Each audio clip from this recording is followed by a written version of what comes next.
With the rise of EVs over the last decade, there have been several new car makers popping up across the industry with names that sound more like pharmaceuticals than cars. Some have folded, for some we're still waiting for a drivable vehicle, and then there are a handful that have come to fruition, and this is one of them, the all-new 2026 Lucid Gravity. Before we get into this review, do us a favor, hit those like and subscribe buttons below to get all of our latest content. In the early days, Lucid sort of became a safe harbor for former Tesla employees, with financial backing from a few large index funds and the Saudis.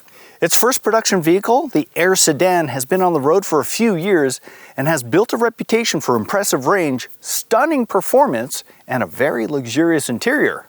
Can this three-row SUV add to those accolades? Let's find out.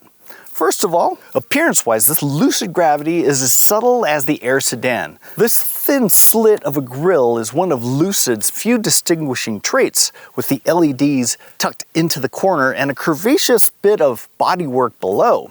From the side, it straddles the line between SUVs, wagons, and minivans with this long roofline that continues all the way to the rear. This top Grand Touring trim comes with a standard adaptive air suspension that can raise or lower the gravity by 4 inches. In the lowest setting, it looks more like a wagon, while in the top setting, it can look more like a mid-sized SUV. Around back, it adopts the single light bar from the Lucid Air, as well as this clamshell tailgate. On the whole, I think it's tastefully styled, with an obvious focus on aerodynamics, but it doesn't go as far as the Mercedes-Benz EQS with its melty-looking design. Overall, I think it's an attractive SUV, but a more tapered rear window could help trim some of that minivan-like visual weight. But what do you think? Does this space-age minivan look appeal to you? Let us know in the comments below. For 2026, there are 2 Lucid Gravity models, the Touring and this top Grand Touring trim. The Touring starts you off with dual motors for all-wheel drive that combine to produce 560 horsepower and should accelerate to 60 miles an hour in 4 seconds or so. They're fed by an 89 kilowatt-hour battery, which is estimated to return up to 337 miles on a single charge. This Grand Touring kicks its output up to 828 horsepower, which should get it to 60 miles an hour in only about 3 seconds. It upgrades to a 123 kilowatt-hour battery and increases range to 450 miles. It can also DC fast charge at rates as high as 400 kilowatts, which Lucid says will replenish 200 miles in only 11 minutes under ideal conditions. The Touring is slightly slower at 300 kilowatts.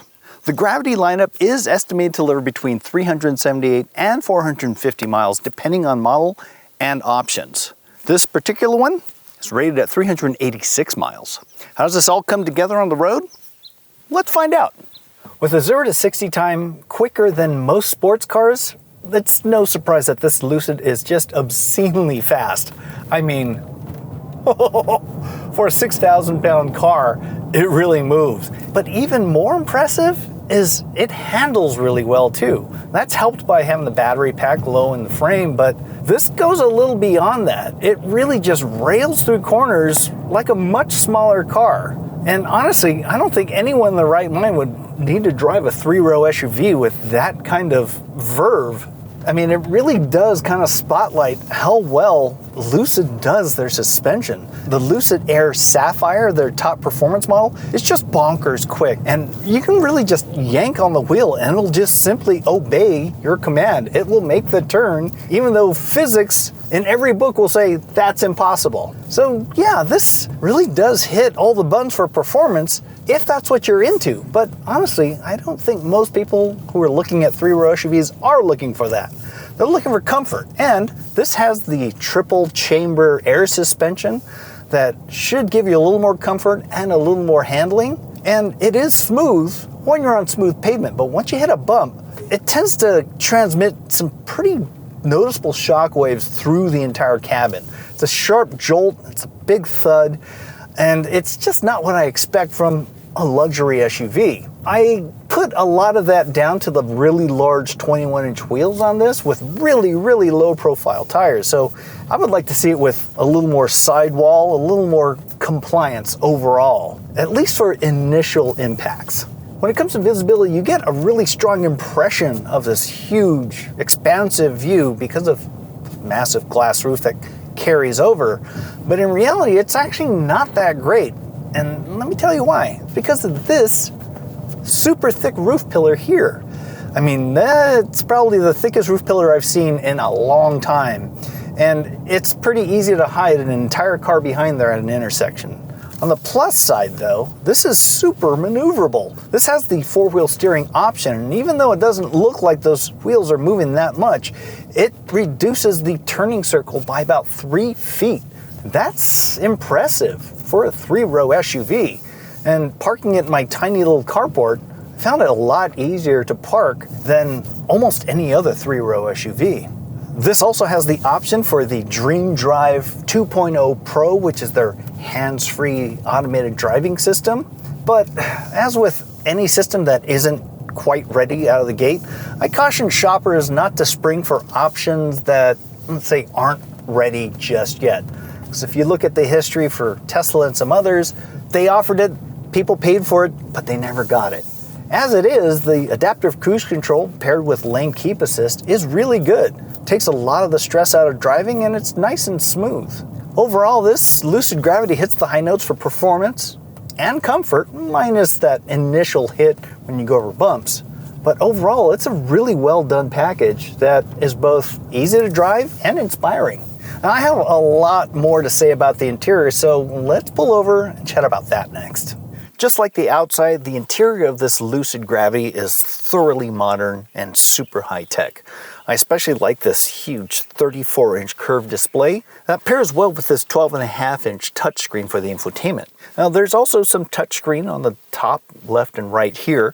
On the left for some of the more commonly used things, and this works like a touchscreen that's just more in your sight lines. One thing I really like about the layout is the positioning of this instrument panel on top. It doesn't get in the way of the steering wheel at all. You don't have to kind of peek around certain parts of the wheel to see the entire display. And it's right at the top of the dashboard, so it's almost like a head-up display. Like a lot of new high-tech EVs, there aren't a whole lot of buttons, and for the most basic of adjustments, it can be a little bit of a pain, but I also realize that most owners are going to do it one time, set it, and forget it. So with the steering wheel, you actually have to use this multi-function button here to move it in, out, and up and down. And the same for the mirrors. They just sort of tilt back and forth. And yeah, once it's set, it's really not a problem. But for people using it for the first time, or if you're loaning your car to someone else, you're probably going to have to tell them how to adjust things. Now, wireless Apple CarPlay and Android Auto are supposed to be coming for the Lucid Gravity, but it's not here yet, unfortunately. As it is, I'm using Bluetooth to use my phone and to stream music, but you do get this wireless charging pad right here in this tray, but it's a little finicky. It takes a little jostling, a little working to get it to actually connect and start charging. For the most part, I've dropped it in there about as carelessly as you would with any other charger, but it just doesn't seem to want to connect to my phone. Now, when you do get it working, you do have two chargers, so one for you and one for your passenger. The tray it's in is really handy and nice grippy rubber too, with two small cup holders. The thing that's a little odd to me though is it takes quite a bit of effort to slide back and forth, and it doesn't do it very smoothly. It's one of those things you're going to hear me bring up every now and then about how I don't expect that in a $122,000 car. I expect to be a little smoother or maybe even power actuated. There is a giant bin though, and it connects right to the center armrest bin.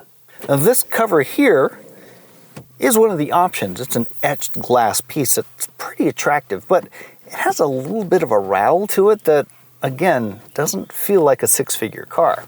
Another area that I think can stand some improvement are these multi-function buttons on the steering wheel. I usually don't have that much of a problem with them once you get used to them, but they feel kind of cheap and plasticky and wobbly, and again, not what I'd expect from a premium luxury vehicle.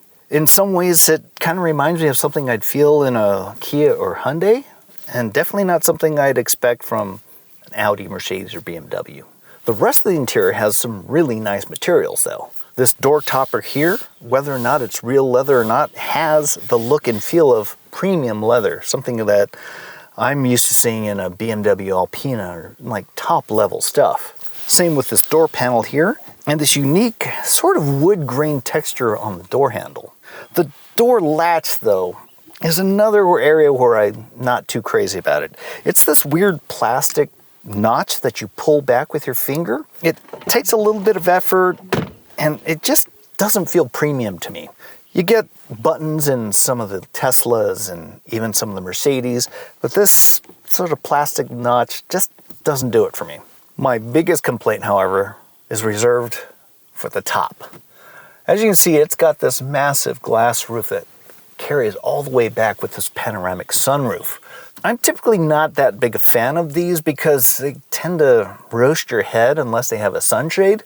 And yes, there is a sunshade, but it is pretty janky. It's this flimsy sort of mesh material that, you have to flip down the visor and kind of squeeze it in here and then flip it back up. It doesn't look very premium. It doesn't feel very premium. And honestly, like I said again, for a car this expensive, I would have expected either an electrochromic dimming or some sort of a screen or shade or something. When it comes to overall seat comfort, I'm a little hit and miss with these. After about an hour of driving this, I start feeling a little bit of discomfort in my lower back. It's like I'm not getting enough lumbar support from this. And I have it pushed out pretty far. On the plus side, you do have massage functions, but they're not all that aggressive. It's just like a light kneading versus some of the others where you really feel like there's almost a knuckle being pushed into your back. That's what I prefer, not these light little touches here and there. Regarding the infotainment system, it works pretty well. It's just really complicated, that's all. There's a lot of features to go over in here, and this is one of those vehicles where I actually had to consult the owner's manual to see how to operate some of the most basic things. But once you sort of get acquainted with it, it gets easier, just like any piece of tech. I love the graphics they use here. They're clean, they're sharp, they're easy to read, and they do look the part of a luxury vehicle. Responses are fairly quick. It's just you sort of have to know where you're going and what you're looking for. Otherwise, it can get a little frustrating. There are a ton of cameras for surround view, as well as interior view, as well as for dash cams. So there's tons of options there. You just kind of have to dig through the menus to find them. The standard audio for the Gravity is a 10-speaker system, but this has a 22-speaker system. But I'm not all that impressed with it. The bass isn't all that punchy, but I will say that I have been running it through Bluetooth, and that tends to sap some of the liveliness out of music. Here in the second row, I have a pretty good amount of space. Tons of headroom, plenty of knee room, a little bit of space on the front seat for my feet, and I'm not even using the full amount of space. I can slide this back loudly. Listen to that motor. That's kind of loud and unrefined and, again, not what you'd expect from a luxury vehicle. But look at the space. It's huge. It's limo-like back here. And as an option, we have these flip-out trays that are really handy. And to show that Lucid does indeed know how to make a power sunshade, it's got it for the side windows. Now those sunshades are an option, as are the double laminated acoustic insulated glass, this rear climate display, as well as heated rear seats. And we also have this center armrest here with moderately sized cup holders. Overall, it's fairly comfy back here, but again, this giant sunroof doesn't have a retractable shade. And again, I have to wrestle with this really awkward mesh piece that's in two pieces and just kind of flops around. Probably my least favorite thing about this car right now. And in a close second place is how these seats stow. Let me show you right now. Now, in order to fold these bench seats forward, it's really easy. Just hit one button, flops forward, and slides rather loudly forward. I have a decent pass-through here to access the third row, which is good, and honestly, this ride height means that you don't really have to stoop too much or climb up like you would with a larger SUV. The problem I have, though, is when you need to put these seats back, it takes a lot of effort to push that forward. Probably a little more effort than a small child could muster. I also have adequate room in the third row. But I will say I'm almost up against the sunroof, so maybe 5'10" is the limit for the third row. Now I'm also getting a decent amount of thigh support, which is rare for a third row. Usually they're mounted a little lower to the floor to give you a little more headroom, and that's not the case here. It's truly adult sized back here, and I think maybe for a road trip I'd be okay back here. Materials quality isn't quite as nice, but that's not a surprise either. Technically, I'm in the cargo hold, but I do have this rubberized tray here with a USB-C charge port. Behind the third row, we have 21.3 cubic feet of cargo capacity, and as you can see, it's a very usable space, and it's helped by this massive bin underneath. And one thing I really like about this lid, it stays in place because it has these little detents here. That's a pretty smart addition. We do have some hooks here on the side, but they're not placed that well for groceries. I kind of had to fiddle around to make them fit and to have them actually stick on there, but it's nice to have them anyway. Now, another one of my pain points is these third row seats and how they stow. Now, you'd expect for a six-figure vehicle that you just hit a button and call it a day, but that's not the case. Nope, you gotta take this out, and then that folds forward and then back, and it's just kind of wobbly, and it tends to make a little noise and rattle around while you're going over bumps. But even worse is trying to pull it back out. It takes a lot of effort again, but at least there's a strap here to pull up the seat back. So yeah, these third row seats should definitely be power folding and power stow, especially when you consider that the second row does. You just hit one button, it sort of moves the front seats, slides the rear seats back, and then flips it all forward for the best cargo capacity you can have. And when it's completely stowed, you have almost 112 cubic feet. That's minivan territory. The problem is, when you need to get those seats back up, they're even more labor intensive than just when you flip them forward to get to the rear seats. I am pleased to report that the Gravity does have a frunk, and it can hold up to 8.1 cubic feet.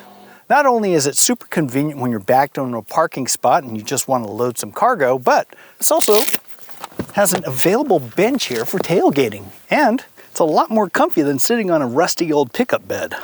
The Lucid Gravity in the base touring trim has a starting price just above $81,000. This top Grand Touring trim starts above $96,000. But when you add all the options and features in, including the third row seats and all the bells and whistles, this, as tested, rings in at $122,000. Now, if you have your heart set on all-electric three-row SUV, there are cheaper choices.